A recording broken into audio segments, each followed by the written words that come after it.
이번 시간에는 전기 코드를 사용 후에 깔끔하게 보관하는 매듭법에 대해서 설명을 해 보도록 하겠습니다. 전기 코드입니다. 보관할 때 이렇게 밑에서 이렇게 팝니다. 그래서 밑부분에 똑같이 두 겹처럼 이렇게 만듭니다. 됐죠? 여기서 아래에서부터 감아 올라갑니다.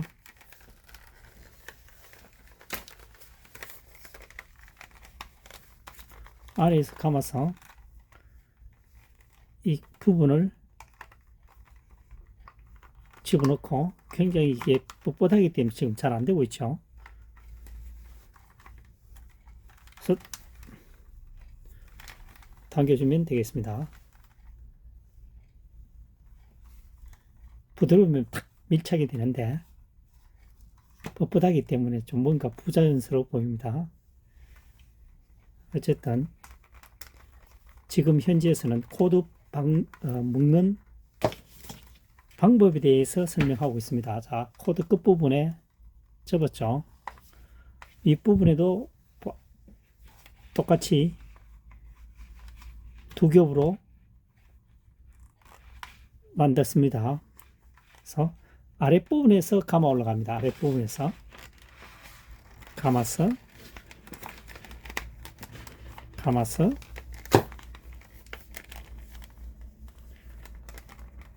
코드를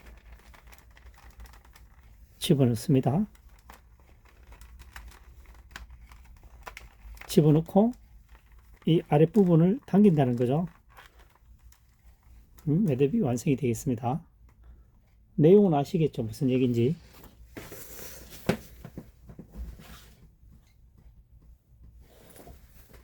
이번 시간에는 가정에서 스팀 다림이나 전자레인지를 추가적으로 사용할 때 멀티코드를 뽑아서 사용하는 경우가 있는데, 누전 차단기가 부착되어 있는 것을 구매했으면 좋겠다는 바람과 함께 전격이 10A, 16A가 있는데, 뒷면에 보면 말이죠.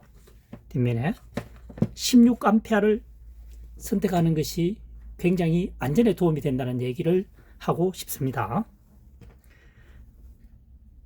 전격이라는 것은 전압의 한도를 말하지만, 쉽게 표현하면 100kg를 견딘다는 얘기고 160kg를 견딘다고 하니까 차이가 엄청난 거죠.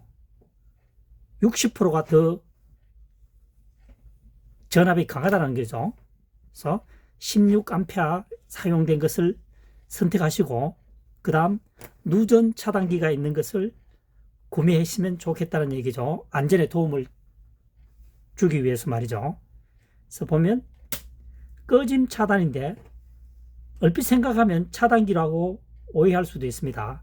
차단기는 두꺼비집 아시죠? 두꺼비집에 보면 딸깍딸깍 소리 내면서 가운데에 딱 포진해 있는 거죠. 내리면은 공간이 많이 필요하니까 공간이 텅 비어 있습니다. 그것이 누전 차단기입니다. 누전 차단기의 역할은 과부하, 전압을 많이 잡아 당겼을 때 합선 차단한 효과가 있으므로 누전 차단기가 부착되고 16A가 되어 있는 것을 선택하는 것이 굉장히 좋습니다. 저도 주변에 전기 코드를 보니까 거의 10A 되어 있더라고요. 10A.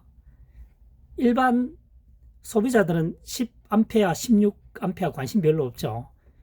지금부터는 10A, 16A에 관심을 가져야 합니다. 조금 전에 말씀드렸다시피 100kg를 견디는 것과 160kg의 전압을 견디는 것은 엄청납니다. 차이가 60%를 더 견딘다는 거죠. 그래서 반드시 16A를 구매하시는 것을 추천합니다. 그리고 누전 차단기가 부착되어 있는 것도요. 단순히 켜고 끄는 겁니다. 꺼짐 차단은 차단기가 아닙니다. 차단기는 두꺼비 집에서 볼 수 있는 볼록 튀어나와서 내리는 부분에는 공간이 많습니다. 이 공간이 없죠. 공간이 없죠. 여기는 부착이 안 돼 있죠. 누전 차단기가 아닙니다. 누전 차단기는 내리는 부분에 공간이 많이 떠 있습니다. 직사각형으로 되어 있습니다. 그래서 안전한 생활을 부탁드리겠습니다.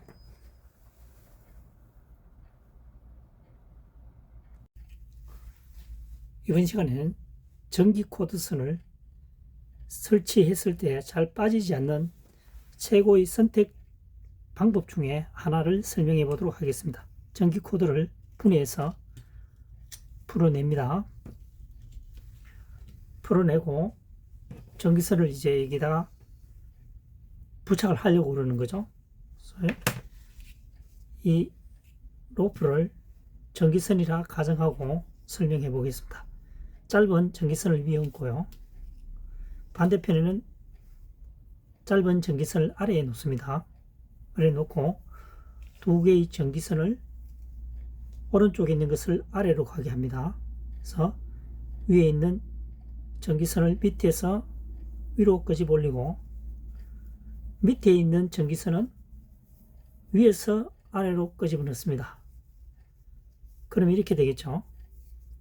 그래서 잘 당겨주면 이 부분을 여기에다가 집어넣는다는 거죠. 여기다 집어넣고 뚜껑을 닫게 되면 여기서 제어 작용을 하기 때문에 빠지지 않는다는 얘기입니다. 그래서 이제 선을 여기에 넣었다고 가정하고 전기선을 집어넣을 때는 접어서 반대편에도 접어서 한 겹을 하면은 당기면 쑥 빠지는 경우가 생깁니다. 그래서 접어서 약간 눌러주고 그래서 집어넣고 고정을 하면 되겠죠. 고정을 하고 이 면이 지금 이렇처럼 꼬여져 있다는 얘기죠. 그래서 덮어주면 매듭이 튼튼하게 되겠고요. 두 번째는 전기 코드는 여러 가지 형태가 있습니다. 이것은 지금 잘 만들어진 거죠. 뒷부분에 플라스틱이 이 부분을 눌려주는 거죠. 눌려줍니다. 나사를 감게 되면 눌러주게 됩니다. 그러니까 시중에서 구매하실 때 이미 이 부착되어진 부분이 있으면 굳이 이렇게 묶을 이유도 없겠죠. 이게 없을 경우는 플라스틱이 부착되어 있지 않을 경우는 이 방법을 사용한다는 얘기입니다. 이 방법에 대해서 다시 한번 설명해 보도록 하겠습니다.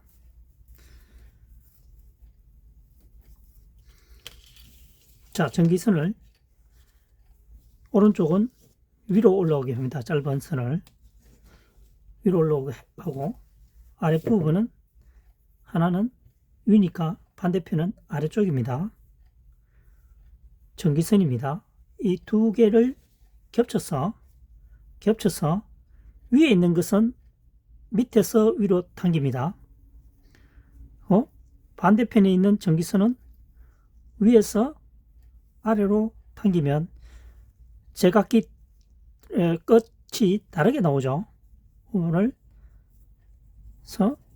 당겨주면 이 전기선보다는 이 부분이 굉장히 두꺼워 보이죠. 이 부분이 여기에서 당기게 되면 제어 장치가 된다는 얘기죠. 이것은 쑥 빠집니다. 이것은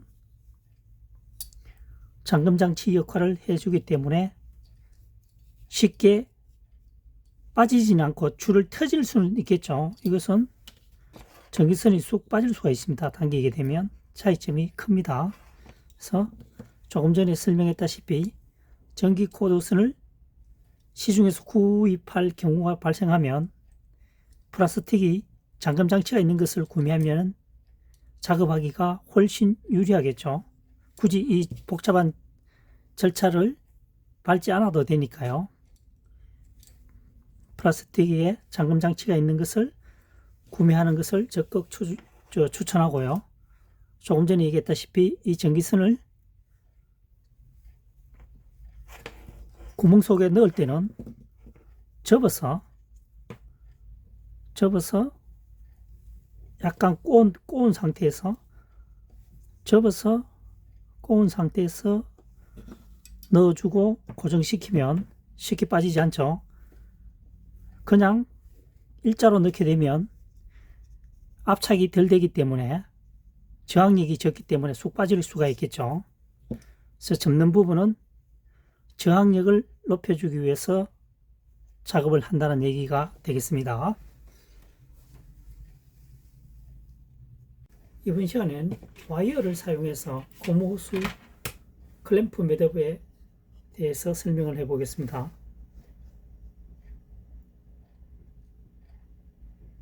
배관이라고 생각하고요. 호수를 집어넣습니다. 철사를 자른 상태에서 드라이버 굵기와 비슷하게 두 가닥을 만들었습니다. 그래서 호수에 감은 후에 이 윗부분이 고리가 조금 드라이버 들어가고 조금 공간이 남아 있어야 됩니다. 이렇게 접어 위로 올렸죠.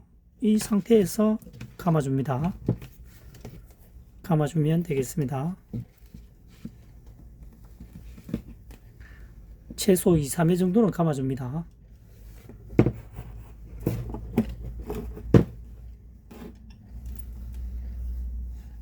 됐죠?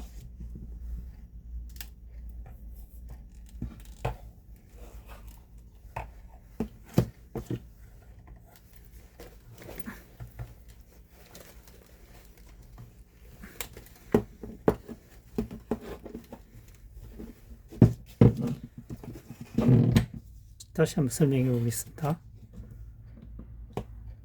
여기서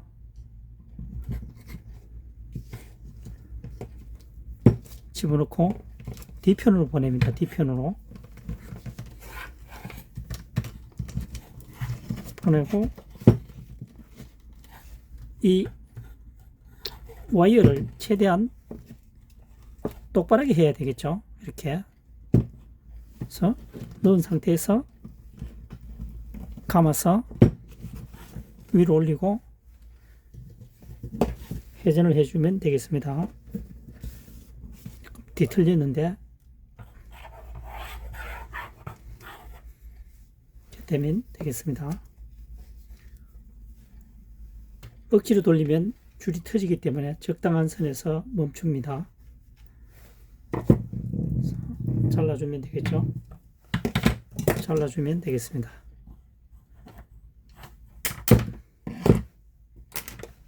이 부분은 벤치를 이용해서 꺾어주면 좋겠습니다. 다칠 우려가 있습니다.